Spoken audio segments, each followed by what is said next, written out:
Welcome to Forbes Talks. Joining me now is Justin Birnbaum, a sports money reporter here at Forbes. Justin, thank you so much for joining me today. Thanks for having me, Britt. Justin, half of the world's population is expected to tune into the World Cup throughout the duration of the tournament, and soccer's biggest stars are really taking advantage of that spotlight, both on and off the field. You compiled the list of the 5 highest paid players at the tournament. Just how big are their collective earnings? It's a pretty large number. The top 5 in total are projected to earn $452 million over the coming season. $173 million of that is coming off the field. It's a familiar group that fans know. At number 1 is Kylian Mbappe, the French superstar who recently signed a new contract with his club, Paris Saint-Germain. He's set to earn $128 million. At number 2 is Lionel Messi with $120 million. Then there's Cristiano Ronaldo at number 3, also crossing the 9-figure mark at $100 million. Neymar at 4 with $87 million. And at 5, the Polish striker Robert Lewandowski at $35 million. So there's some familiar faces definitely on this list, but can they add to that total based on their World Cup performance? They can. It's not relatively significant to what they're already earning. FIFA will award $440 million of prize money to the teams participating in the World Cup. $42 million of that will go to the winner. It's up to each national federation how they divide that money, but usually it nets out to, a 6-figure stake.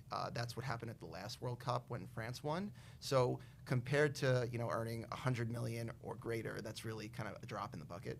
So can the World Cup make or break a player financially in terms of performance? Yeah. The short answer is no, because you look at 2 of the members of that list in particular, who are some of the highest earning athletes in the sport or in athletics as a whole over the last 15 or so years, in Lionel Messi and Cristiano Ronaldo. Neither has won a World Cup, and both are earning well over $100 million. In the case of Ronaldo, he's just at $100 million this year, but both have earned more than $1 billion in total in their career, counting their on-field and off-field earnings. The World Cup would be a huge boon to either one of their legacies. I mean, at this point, they've both won basically everything else.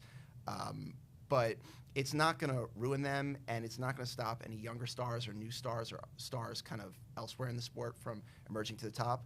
I will say it can make their careers, even for the ones who are established. Industry insiders have projected that Lionel Messi, who's already making $55 million in endorsements annually, could see a 20% bump if he led Argentina to a World Cup.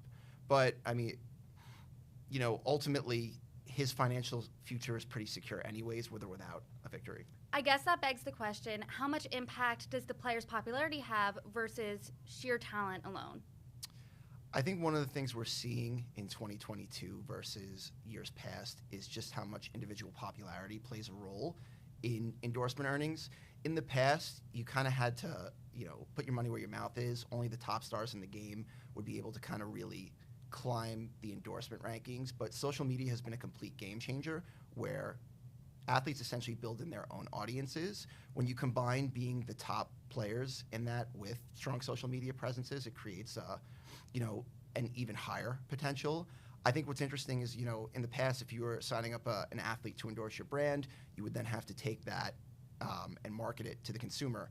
Now, if you, for example, shoot a Nike commercial like Cristiano Ronaldo did, he took that commercial and put it on an Instagram post to his 500 million Instagram followers. He's the most followed athlete on Instagram, or one of them at least, and having access to a 500 million person audience is just kind of almost incomparable elsewhere. I think that a lot of cases, soccer players aren't usually super focused on spending time on endorsements, so it just kind of highlights the fact that the ones who are able to excel are really doing something incomparable.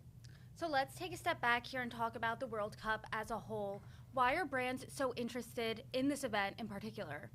It's like you said before, roughly half the world's population is expected to watch. And when you have that many eyeballs flocking to a certain event, it's always going to draw brand interest. It's financially competitive to get involved, and there's also other restrictions. Obviously, we saw what happened with Budweiser, where there's a ban on alcohol in the World Cup right now. So it's generally pretty financially competitive, and there are other reasons holding sponsors out. But endorsing a player offers a much lower barrier of entry into getting involved with that. So obviously, Ronaldo can sign a deal and then promote on Instagram, and people are becoming more in tune with who Ronaldo is if they don't know already during the World Cup, because he's one of the faces of the tournament. It's nationally broadcast, etc. So you got this list, but what's a common theme you've seen throughout all of these players that are the top earning potentially in the World Cup? So what was interesting to me is that you've got 4 kind of in their prime established players and 1 kind of young up-and-coming superstar. Kylian Mbappe is only 23 years old, and he is now the highest paid soccer player in the world. It's a incredible achievement, and the fact that he crossed the 9-figure mark in projected total earnings is something that Ronaldo or Messi didn't do until they were in their 30s or at their prime of their career. So I think it's really interesting to see that you've got 4 guys who are probably playing at their last World Cup. Messi has said it is. Ronaldo hasn't said it explicitly, but he's 37 years old, and it's obviously hard to envision him doing so at 41. Neymar has said it might be his last one, and Robert Lewandowski is also 35 years old. So these 4 guys probably won't be back the next time around, but Mbappe, will be here for years to come. So I think it's really interesting to see a young player kind of taking the lead on these ranks. And Mbappe is only 23. The other players are 30 or older. So do you think, let's look in the future here, in 4 years, will this list trend younger? I don't necessarily know if it will trend younger, but I think, it certainly will be a very different looking list. I don't expect the earning power, especially off the field, of Ronaldo or Messi to go away. But frankly, what happens in any sport is when an athlete gets to a certain age, they can't command the kind of salaries they used to. In soccer, to be able to command those kind of salaries involves playing at some of the highest levels, whether that is in England, Germany, Italy, Spain. Famously, David Beckham at the end of his career came over to Major League Soccer and played. He got kind of a unique deal, but the money is in Europe at the top level. Maybe someone will overpay to bring in a star like that and raise the brand, but ultimately, I would expect their on-field earnings to decline the next time around when we're at the World Cup. So I don't necessarily know if there'll be a youth explosion. I know that Kylian Mbappe will probably still be on there if I were to venture a guess. Also, Erling Haaland, who is a Norwegian striker, plays for Manchester City, could be there. Norway didn't qualify for the World Cup. That's one of the reasons he's not there, but he was on our other highest paid soccer lists in the world. So, yeah. So Kylian Mbappe, he passed that threshold of 100 million at 23, opposed to both Lionel Messi and Cristiano Ronaldo. They both crossed that in their 30s. So what's next for him, do you think? I mean, he's now committed to stay with his club, Paris Saint-Germain, for the next few years. It was an interesting saga because he was someone who grew up dreaming to play for Real Madrid in Spain, and the rumors of him potentially leaving for Real Madrid even spurred the French president to kind of make a plea for him to stay. So he's one of the most incredible players in the world. He obviously, his pay is commensurate of his talent, and he was able to kind of, get what he deserves in terms of financial compensation. So, I mean, he'll be in France for the time being. France is a great shot to be competitive and make a deep run the World Cup. They won the last one when Mbappe was only 19 years old. So, I mean, for him to go out and potentially win a second World Cup by the time he's 23 would be just an incredible notch for his legacy and something that's kind of unparalleled in this group of stars. As someone who's just not the typical soccer fan, I do know the names Cristiano Ronaldo, Lionel Messi, but they're, like you said, leaving potentially. Do you think that Mbappe is the new face of soccer worldwide? I think so. I think, him and Erling Haaland, as I mentioned, from Norway, who plays for Manchester City, are kind of the 2 exciting young names people really flock to. Both, obviously, were on our full list of the highest paid soccer players in the world. Obviously, Haaland's not at the World Cup. But those are really kind of the 2 stars. But I think when you think about it, it's really unprecedented to see the rivalry and kind of the growth that Messi and Ronaldo had on the world stage. I mean, for these guys to be the best in the sport for, more than a decade in terms of earnings, in terms of skill, is really unprecedented. So it's easy to kind of say, oh, so-and-so is next, and these are the next young stars that will take their place. But I don't want to discount what Messi and Ronaldo did. What they did was kind of unprecedented. I do want to talk about Ronaldo. There's been news this week that he is leaving Manchester United. He is the only person that I saw on your list, the top 5 at least, that's making more off the field than on the field. Is this going to harm his brand at all, do you think?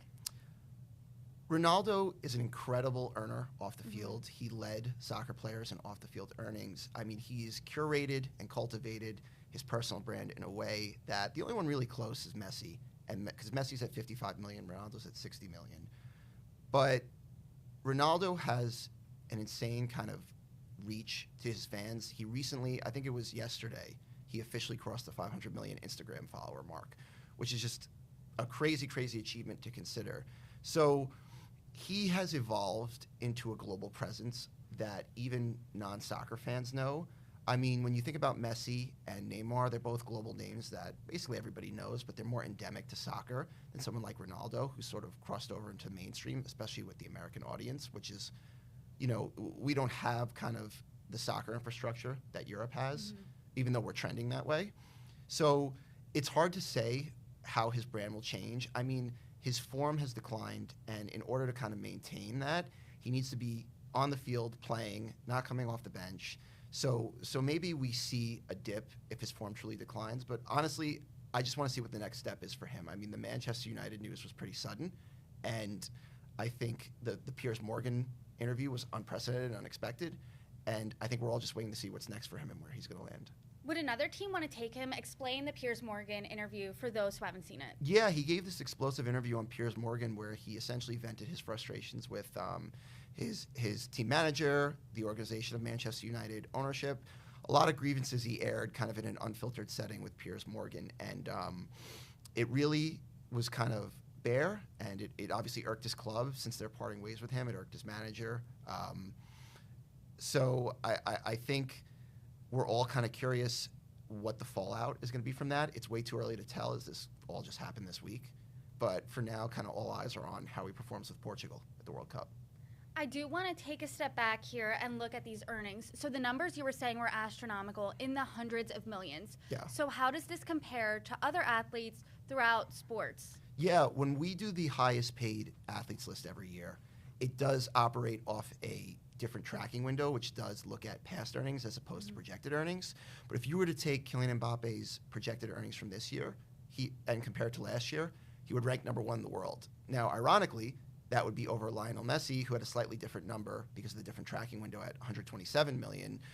But the important thing to remember is that these global soccer stars, or in Europe, you know, obviously it's called football, they always have a significant presence in the highest paid athletes in the world. Now, you know, the way the list is structured, you don't necessarily see too many of them. You know, I believe I remember correctly, there was 5 on the last edition of the highest paid athletes list, and potentially that has a chance to go up this year. But these top stars are earning on par more than the other highest paid athletes in the world, whether it's LeBron James, Steph Curry, you know, Ronaldo, Messi, Mbappe. To cross the 9-figure mark in earnings is truly a remarkable achievement. One thing I did notice on the list, at least the top 5, there's not a single U.S. athlete on there. Do you think there's going to be a time where a U.S. men's soccer player can crack into these rankings? It's hard to say. I think what the U.S. has going for right now, and as we've seen from the World Cup so far, is there's this fresh, newly talented World Cup talent infusion. You know, if you go back 10 years, the World Cup roster, the national team roster rather, looks a lot different than it does today. And I think that is just a credit to kind of the United States' ability to develop talent and grow talent and continue to move forward with that. They're still very young. I think a lot of eyes are on the 2026 World Cup, which is going to be hosted in North America and various locations in the United States.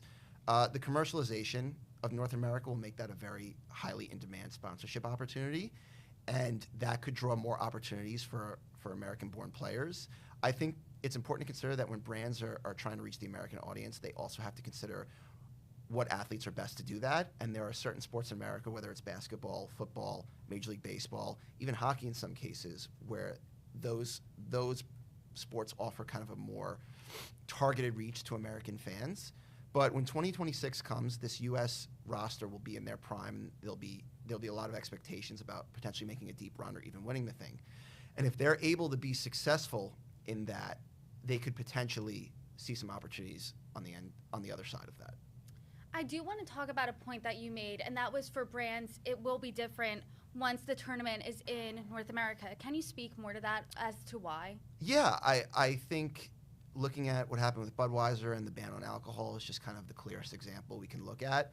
I think depending where you are around the world, there are always going to be certain restrictions and certain audiences that you either have to abide by or cater to. I think the United States and North America as a whole is extremely commercialized, and we have a huge media presence. I think when you're not talking about soccer and you talk about the NBA or the NHL or MLB or NFL, particularly the NBA, like there's a lot of global emphasis on basketball, and a lot of countries tune in because we are the pinnacle of basketball on the planet. With soccer, North America, and particularly the U.S., is kind of closing that gap and growing. I believe that Major League Soccer had the six most players at the World Cup, So obviously Major League Soccer is improving in talent and getting better competitively.